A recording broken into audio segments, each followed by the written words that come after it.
Hello my dear student, welcome to my channel MAZ2 hub. আশা করি তোমরা সকলেই ভালো আছো এবং সুস্থ আছো। আজকে এই ভিডিওটা তোমরা যারা বর্তমানে অষ্টম শ্রেণীতে পাঠরত তোমাদের জন্য অত্যন্ত গুরুত্বপূর্ণ হতে চলেছে। তার কারণ তোমাদের আসন্ন দ্বিতীয় পর্যায়ক্রমিক মূল্যায়ন 2026-এর দিকে লক্ষ্য রেখে সম্পূর্ণ 50 নম্বরের একটা মডেল প্রশ্নপত্র কিন্তু আলোচনা করব, এবং যেখানে শর্ট প্রশ্ন থেকে শুরু করে বড় প্রশ্ন প্রত্যেকটার উত্তরও আমি সঙ্গে সঙ্গে বিস্তারিতভাবে আলোচনা করব। তো তার জন্য আজকে এই প্রশ্নটা এবং উত্তরটা তোমাদের জন্য অত্যন্ত গুরুত্বপূর্ণ, কারণ পশ্চিমবঙ্গে তোমরা যেই স্কুল থেকে পরীক্ষা দাও না কেন ঠিক এমনই একটা প্রশ্ন কিন্তু তোমরা দেখতে পাবে। তো চলো আর কথা বাড়াবো না, একেবারেই ভিডিওর মূল পর্বে চলে যাবো এবং প্রত্যেকটা প্রশ্ন প্রত্যেকটা উত্তর পুঙ্খানুপুঙ্খভাবে জেনে নেবো। তবে ভিডিও শুরু করার আগে তোমাদের কাছে একটা আবেদন, যারা আমার চ্যানেলে নতুন দয়া করে চ্যানেলটিকে সাবস্ক্রাইব করে দিয়ে পাশে থাকা বেল আইকন অবশ্যই প্রেস করে দেবে এরকমই ভিডিও প্রতিনিয়ত পাওয়ার জন্য। আর ভিডিওটা প্রথম থেকে শুরু করে শেষ পর্যন্ত অবশ্যই দেখতে থাকবে, তার কারণ এই যে সম্পূর্ণ প্রশ্ন এবং উত্তর সহ PDF তোমরা যদি সংগ্রহ করতে চাও তার ডিটেলস কিন্তু আমি সম্পূর্ণ ভিডিওর মধ্যেই জানাবো। তো তার জন্য ভিডিওটা একটুও কাটবে না। তো চলো আর কথা বাড়াবো না, একেবারে ভিডিওর মূল পর্বে আমরা চলে যাব এবং একে একে প্রশ্নগুলো দেখে নেব। তো চলো ভিডিও শুরু করা যাক।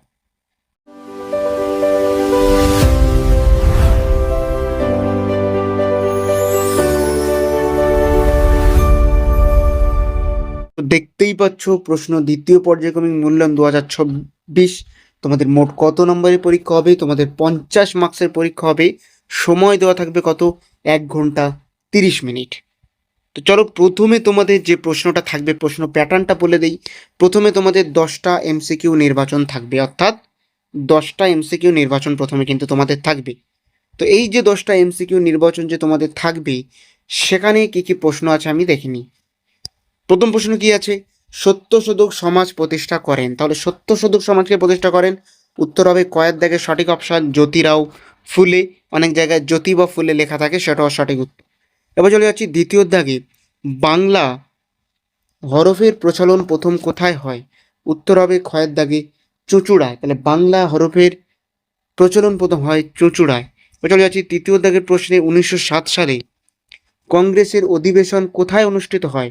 উত্তর হবে খ সুরাটে। এরপরে চলে যাব 4-এর দাগে। ভারত মাতা চিত্রটি কে এঁকেছিলেন? উত্তর হবে খ অবনীন্দ্রনাথ ঠাকুর। বা চলে যাচ্ছি 5-এর দাগে। ভারতের প্রথম পাটকল চালু হয় কোন সালে? উত্তর হবে গ 1855 সালে। বা চলে যাচ্ছি 6-এর দাগে প্রশ্নে। আত্মীয় সভার প্রতিষ্ঠাতা কে ছিলেন? উত্তর হবে খ রাজা রামমোহন রায়। এরপরে আমরা চলে যাব 7-এর দাগে প্রশ্নে। নাট্যভিনয় নিয়ন্ত্রণ আইন কার্যকর হয়? উত্তর হবে ক্ষয়ের দাগে 1876 সালে। চলে যাচ্ছি 8-এর দাগে। ওয়াহাবি আন্দোলনের সূচনা কোথায় হয়? উত্তর হবে খ আরবে। চলে যাচ্ছি 9-এর দাগে। ইজারাদারি ব্যবস্থা চালু করেন কে? চালু করেন? উত্তর হবে খ লর্ড ওয়ারেন হেস্টিংস। এবং 10 অর্থাৎ সর্বশেষ দাগে প্রশ্ন। বাংলা ভাষায় প্রকাশিত প্রথম মাসিক পত্রিকার নাম কি? উত্তর হবে গ দিগদর্শন। তো এই ছিল 10টি MCQ। পরবর্তী প্রশ্নে আমরা চলে যাই। পরবর্তী প্রশ্নে তোমাদের কি থাকবে? নিচের প্রশ্নগুলোর অতি সংক্ষিপ্ত উত্তর দাও, অর্থাৎ SAQ। এখানেও কটা থাকবে SAQ? 10টি SAQ কিন্তু তোমাদের থাকবে। তো চলো এই প্রশ্নগুলো আমরা একে একে এবার দেখে নিই। প্রথম প্রশ্ন কি আছে? ঢাকা অনুশীলন সমিতির প্রতিষ্ঠাতা কে? উত্তর হবে পুলিন বিহারী দাস। পরে চলে যাচ্ছি 2-এর দাগে। নীল বিদ্রোহে কত সালে সংগঠিত হয়েছিল? উত্তর হবে 1859 থেকে 60 সালে। এরপরে চলে যাব আমরা 3-এর দাগে। আর্য সমাজের প্রতিষ্ঠাতা কে ছিলেন? উত্তর হবে স্বামী দয়ানন্দ সরস্বতী। এরপরে আমরা চলে যাব 4-এর দাগে প্রশ্নে। 4-এর দাগে প্রশ্নে কি আছে? হিন্দু প্যাট্রিয়টের সম্পাদক কে ছিলেন? উত্তর হবে হরিশচন্দ্র মুখোপাধ্যায়। পরে চলে যাচ্ছি 5-এর দাগে। ভারতের প্রথম সুতি বস্ত্র কারখানা কোথায় স্থাপিত হয়? উত্তর হবে বোম্বাই। অর্থাৎ ভারতের প্রথম সুতি বস্ত্র কারখানা কোথায় স্থাপিত হয়? বোম্বাইতে। এবার চলে যাব 6-এর দাগে। আলিগড় অ্যাংলো ওরিয়েন্টাল কলেজের প্রতিষ্ঠাতা কে? উত্তর হবে স্যার সৈয়দ আহমেদ খান। 7-এর দাগে প্রশ্ন দেখে নেব।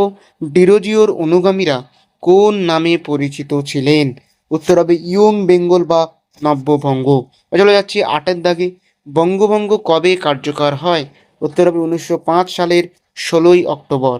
নয়ের দাগের প্রশ্ন, জাতীয় সম্মেলন 1883 সালে কোথায় অনুষ্ঠিত হয়? উত্তর হবে কলকাতায়। এবং 10এর দাগে অর্থাৎ সর্বশেষ এসএকিউ প্রশ্ন, ভারতের প্রথম ভাইসরয় ছিলেন লর্ড ক্যানিং, বাক্যটি ঠিক না ভুল? উত্তর হবে ঠিক। তো এই হয়ে গেল তোমাদের এমসিকিউ এবং এসএকিউ যে প্রশ্ন উত্তর। এর পরবর্তীতে আমরা চলে যাব অর্থাৎ 2-এর দাগের প্রশ্ন, অর্থাৎ 2 নম্বরের প্রশ্ন। এখানে তোমাদের কটা দেওয়া থাকবে? 5টি দেওয়া থাকবে, লিখতে হবে কটা? 4টি। তো চলো একে একে আমরা প্রশ্ন এবং উত্তরগুলো দেখে নিই। প্রথম প্রশ্ন কি আছে? ইলবার্ট বিল কি? উত্তর হবে 1883 সালে ভারতীয় বিচারকদের ইউরোপীয়দের বিচার করার ক্ষমতা দেওয়ার উদ্দেশ্যে প্রস্তাবিত আইনই ইলবার্ট বিল নামে পরিচিত। এবার চলে যাচ্ছি 3-2, ইয়ং বেঙ্গল বা নব্যবঙ্গ গোষ্ঠী বলতে কী বোঝায়? হেনরি লুই ভিভিয়ান ডিরোজিওর নেতৃত্বে হিন্দু কলেজের একদল উদারপন্থী ছাত্র সমাজ ও সংস্কারমূলক চিন্তাধারার প্রসার ঘটান। এই ছাত্র গোষ্ঠী ইয়ং বেঙ্গল বা নব্যবঙ্গ নামে পরিচিত। আমি যেমন প্রশ্নের উত্তরগুলো পড়ে যাচ্ছি, তোমরা সঙ্গে সঙ্গে স্ক্রিনেও কিন্তু উত্তরগুলো দেখে নিতে পারো বা এখান থেকে নোট ডাউন করে নিতে পারো। তো চলো পরবর্তী অর্থাৎ 3-এর দিকে প্রশ্নটা দেখে নিই। তিতুমির কেন স্মরণীয়? কি আছে? ব্রিটিশ শাসন ও জমিদারদের অত্যাচারের বিরুদ্ধে ওয়াহাবি আন্দোলনের নেতৃত্ব দিয়ে বারাসাতে বাঁশের কেল্লা নির্মাণ করার জন্য তিতুমির স্মরণীয় হয়ে আছেন। পরে চলে যাচ্ছি 3-4 দিকের প্রশ্নে। 3-4 দিকের প্রশ্নে কি আছে? ভারতে প্রথম রেলপথ কার আমলে নির্মিত হয়? উত্তর হবে লর্ড ডালহৌসির শাসনকালে 1853 সালে বোম্বাই থেকে থানে পর্যন্ত প্রথম রেলপথ চালু হয়। পরে চলে যাচ্ছি 3-5, সভা সমিতির যুগ বলতে কী বোঝায়? উত্তর হবে 1857 সালের বিদ্রোহের পর থেকে 1885 সালে ভারতীয় জাতীয় কংগ্রেস প্রতিষ্ঠার পূর্ব পর্যন্ত সময়কে সাধারণভাবে সভা সমিতির যুগ বলা হয়। এই হলো 2 নম্বরের প্রশ্ন উত্তর। এর পরবর্তী অর্থাৎ প্রশ্নে যাওয়ার আগে অর্থাৎ 3-এর এখানে তোমাদের মোটামুটি 5টা থেকে 6টি 2 নম্বরের প্রশ্ন দেওয়া থাকবে। তো পরবর্তী প্রশ্নগুলো তোমরা একবার পড়ছি, দেখে নাও। এতগুলো প্রশ্ন অনেক স্কুলে নাও দিতে পারে, তবু আবার অনেক স্কুলে দেয়ও। তো চলো এই প্রশ্নগুলো দেখে নিই। ভারতের রেলপথ নির্মাণের প্রধান উদ্দেশ্য কী ছিল? প্রশাসনিক নিয়ন্ত্রণ শক্তিশালী করা, সৈন্য পরিবহন সহজ করা, কাঁচামাল সংগ্রহ এবং ব্রিটিশ পণ্য বাজারজাত করাই ছিল রেলপথ নির্মাণের প্রধান উদ্দেশ্য। চলে যাচ্ছি 3-7, বঙ্গভঙ্গ কবে কার্যকর হয়? উত্তর হবে 1905 সালের 16ই অক্টোবর লর্ড কার্জনের উদ্যোগে বঙ্গভঙ্গ কার্যকর হয়। এবার চলে যাচ্ছি 3-8, ঢাকা অনুশীলন সমিতি কে কবে প্রতিষ্ঠা করেন? উত্তর হবে 1906 সালের নভেম্বর মাসে পুলিন বিহারী দাস ঢাকা অনুশীলন সমিতি প্রতিষ্ঠা করেন। তো এই হয়ে গেল তোমাদের 2 নম্বরের মোট প্রশ্ন। পরবর্তী 3 নম্বরের প্রশ্নে যাওয়ার আগে তোমাদের কাছে একটাই আবেদন, যদি এখনো পর্যন্ত ভিডিওটা ভালো লেগে থাকে একটা লাইক অবশ্যই করবে এবং চ্যানেলকে সাবস্ক্রাইব করে দিয়ে পাশে থাকা বেল আইকনে অবশ্যই প্রেস করে দেবে এরকমই ভিডিও প্রতিনিয়ত পাওয়ার জন্য। আর যারা ফেসবুক থেকে দেখছো অবশ্যই চ্যানেলটিকে পেজটিকে ফলো করে নেবে এরকমই ভিডিও প্রতিনিয়ত পাওয়ার জন্য। আর যদি তোমরা এই যে প্রশ্নপত্র সম্পূর্ণ উত্তর সহ পিডিএফ প্রয়োজন হয়, আমাদের ডিসক্রিপশন বক্সে যে টেলিগ্রাম চ্যানেলের লিঙ্ক দেওয়া আছে সেখান থেকেও তোমরা চ্যানেলে জয়েন করতে পারো। ওখানে আমি এই সমস্ত পিডিএফগুলো আপলোড করে দেবো। তো চলো এর পরবর্তী অর্থাৎ 3-এর দাগের প্রশ্নগুলো দেখে নিই। 3-এর দাগে তোমাদের মোট কটা প্রশ্ন লিখতে হবে? 4টি প্রশ্ন লিখতে হবে, মোট 12 নাম্বার। তো চলো প্রথম প্রশ্নটি দেখে নিই কি আছে। নীল বিদ্রোহ বলতে কী বোঝো? 1859-60 সালে বাংলার কৃষকরা নীলকর সাহেবদের অত্যাচারের বিরুদ্ধে নীল চাষ করতে অস্বীকার করে যে আন্দোলন গড়ে তোলেন তাকে নীল বিদ্রোহ বলা হয়। দ্বিতীয় প্রশ্ন, সূর্যাস্ত আইন কি? 1793 সালে চিরস্থায়ী বন্দোবস্তের অংশ হিসেবে সূর্যাস্ত আইন চালু হয়। নির্দিষ্ট দিনে সূর্যাস্তের আগে রাজস্ব জমা দিতে না পারলে জমিদার জমিদারি হারাতেন, তাই এটি সূর্যাস্ত আইন নামে পরিচিত। তো চলে যাচ্ছি 4-3, নব্যবঙ্গ আন্দোলন। ডিরোজিওর নেতৃত্বে হিন্দু কলেজের ছাত্রদের মধ্যে যুক্তিবাদ, স্বাধীন চিন্তা ও সমাজ সংস্কারের যে আন্দোলন গড়ে ওঠে তা নব্যবঙ্গ আন্দোলন নামে পরিচিত। এরপরে চলে যাচ্ছি 4-4 দাগের প্রশ্ন, মল্লে মিন্টো সংস্কার আইন কাকে বলে? উত্তর হবে 1909 সালে প্রবর্তিত এই আইনের মাধ্যমে আইনসভা সম্প্রসারণ করা হয় এবং মুসলমানদের জন্য পৃথক নির্বাচক মণ্ডলীর ব্যবস্থা করা হয়। এটি ভারতীয় রাজনীতিতে গুরুত্বপূর্ণ পরিবর্তন আনে। চলে যাচ্ছি 4-5, বয়কট ও স্বদেশী আন্দোলন। বঙ্গভঙ্গের প্রতিবাদে বিদেশি পণ্য বর্জনকে বয়কট আন্দোলন এবং দেশীয় শিল্পের উন্নতি ও দেশীয় পণ্য ব্যবহারের আন্দোলনকে স্বদেশী আন্দোলন বলা হয়। এই আন্দোলন জাতীয়তাবাদের বিকাশে গুরুত্বপূর্ণ ভূমিকা পালন করে। তো এই ছিল তোমাদের মোট 5টা প্রশ্ন। নাম্বারের, এখান থেকে 4টে কিন্তু তোমাদের অ্যাটেন্ড করতে হবে। পরবর্তী চলো আমরা দেখে নিই, এবং শেষ দাগের প্রশ্ন অর্থাৎ 5 দাগের প্রশ্ন তোমাদের মোট এখান থেকে 2টো লিখতে হবে, দেওয়া থাকবে কটা? 4টি। তো চলো সেগুলো সম্পূর্ণ উত্তর সহ আমরা দেখে নিই। প্রথম গুরুত্বপূর্ণ প্রশ্ন তোমাদের কি আছে এখান থেকে, সাঁওতাল বিদ্রোহের কারণ ও ফলাফল লেখো। তো যেহেতু ভিডিওটা অনেক দীর্ঘ হয়ে গেছে ইতিমধ্যেই, তাই আমি আর উত্তরগুলো সম্পূর্ণ পড়ছি না, আমি ধীরে ধীরে স্ক্রোল করে যাচ্ছি। তোমরা প্রশ্নের উত্তরগুলো দেখে নাও এবং ভিডিও পজ করে এখান থেকে লিখেও নিতে পারো।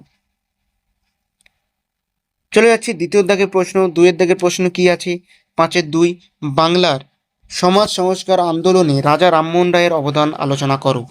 উত্তরটা তোমরা সম্পূর্ণ দেখে নাও। এরই মধ্যে বলে রাখা ভালো, আমি অষ্টম শ্রেণীর কিন্তু ইতিহাস 4, 3 এবং 5 নম্বরের সম্পূর্ণ সাজেশন কিন্তু আমি পোস্ট করেছি আমাদেরই চ্যানেলে, এবং সেখান থেকে দেখে নিতে পারো। সেই ইতিহাসের গুরুত্বপূর্ণ প্রশ্নগুলির মধ্যে থেকেই কিন্তু আজকে এই মডেল প্রশ্নপত্রটা তৈরি করা।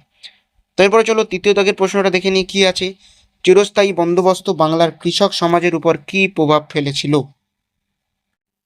সম্পূর্ণ উত্তর করে দেওয়া আছে, তোমরা দেখে নাও। এবং 5-4 অর্থাৎ সর্বশেষ প্রশ্ন, ঔপনিবেশিক ভারতে টেলিগ্রাফ ব্যবস্থার বিকাশ সম্পর্কে সংক্ষেপে লেখো। তো এই ছিল আজকে তোমাদের সম্পূর্ণ 50 নম্বরের ইতিহাস মডেল প্রশ্নপত্র। আশা করছি আসন্ন দ্বিতীয় পর্যায়ক্রমিক মূল্যায়নে ঠিক এমনই একটা প্রশ্ন তোমরা দেখতে পাবে। তো এখনো পর্যন্ত যদি ভিডিওটা ভালো লেগে থাকে একটা লাইক অবশ্যই করবে, এবং কে কোথা থেকে ভিডিওটা দেখছো অবশ্যই কমেন্টে লিখে জানাবে। আর যদি এমনই ভিডিও প্রতিনিয়ত পেতে চাও তাহলে এখনই চ্যানেলটিকে সাবস্ক্রাইব করে দিয়ে পাশে থাকা বেল আইকনে অবশ্যই প্রেস করে দেবে। তো আজকে ভিডিও পর্যন্ত, দেখা হচ্ছে পরবর্তী নতুন কোনো ভিডিওতে।